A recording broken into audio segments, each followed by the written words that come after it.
आज के सारे इंपॉर्टेंट स्टॉक्स से न्यूज। Harshada, good morning. जैसे आप हेडलाइन में भी मेंशन कर रहे थे, ऑयल कंपनियां खासतौर से रिलायंस, ओएनजीसी और ऑयल इंडिया पर नजरें रहनी चाहिए, क्योंकि सरकार ने दरअसल डिफिकल्ट फील्ड से जो नेचुरल गैस निकाली जाती है वहां पर एक प्राइस कट अनाउंस किया है और ये तीसरी दफा है कि बाय एनुअल दरअसल वो प्राइस कट आ रहा है। तो नेचुरल गैस जो ultra deep water high pressure field से निकाली जाएगी उसके दाम अब करीब करीब 9.87 डॉलर प्रति MMBTU से तक लाए गए हैं, जो प्रीवियसली 9.96 डॉलर प्रति MMBTU था। ये इसका ज्यादा इम्पैक्ट ऑफ कोर्स रिलायंस की KG-D6 ब्लॉक पर आता हुआ दिखाई देगा। तो तीनों स्टॉक्स पे से स्पेस के आप रेडार पर रखेंगे। अब ऑयल से शुरुआत हुई है तो IOC की भी खबर आप सुन लीजिए।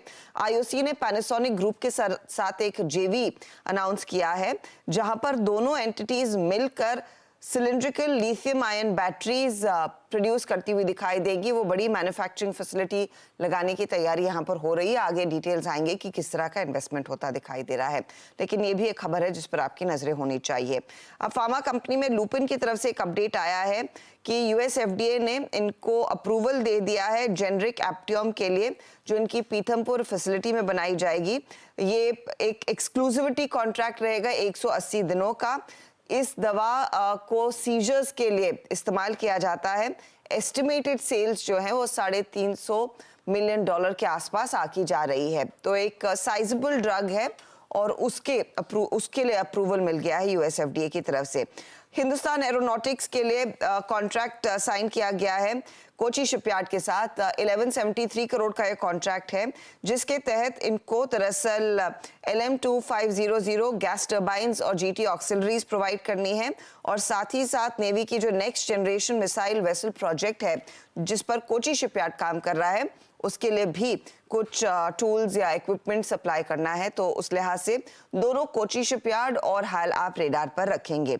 टोरेंट पावर को लेटर ऑफ एक्सेप्टेंस मिला है 150 मेगावाट का ग्रिड, जो basically wind solar Haber projects के लिए है। 1825 करोड़ का ये ऑर्डर इनके हाथ लगता हुआ दिखाई देगा। कुछ टैक्स डिमांड नोटिसेस आई हैं। बैंक ऑफ इंडिया को टैक्स डिमांड आया है करीब 1127 करोड़ का।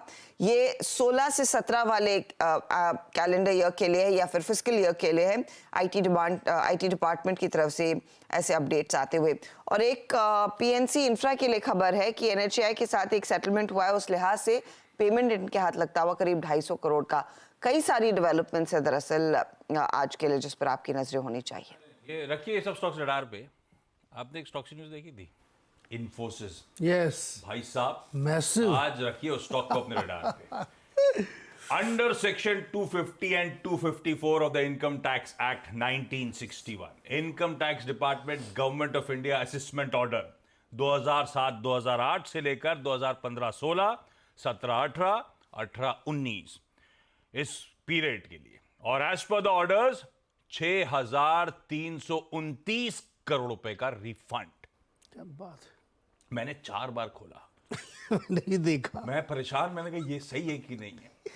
6329 करोड़ रुपए का रिफंड आना है इन्फी के पास। ये रखिए स्टॉक रडार पे। अब इतना पैसा वो कंपनी कह रही है, हम लोग सोच रहे हैं, फाइनेंशियल एवेल्युएट कर रहे हैं इसके इंप्लीकेशंस। इन्फी देगा, बांटेगा, मोटा देगा पैसा, डिविडेंड हो या किसी भी मींस के थ्रू। खैर ये रखिए आज स्टॉक 6300 करोड़ रुपए भाई इनके पास लौट के आ रहे हैं। ऐसी सुजलॉन था लेकिन उसके लिए पेनल्टी लग गई है।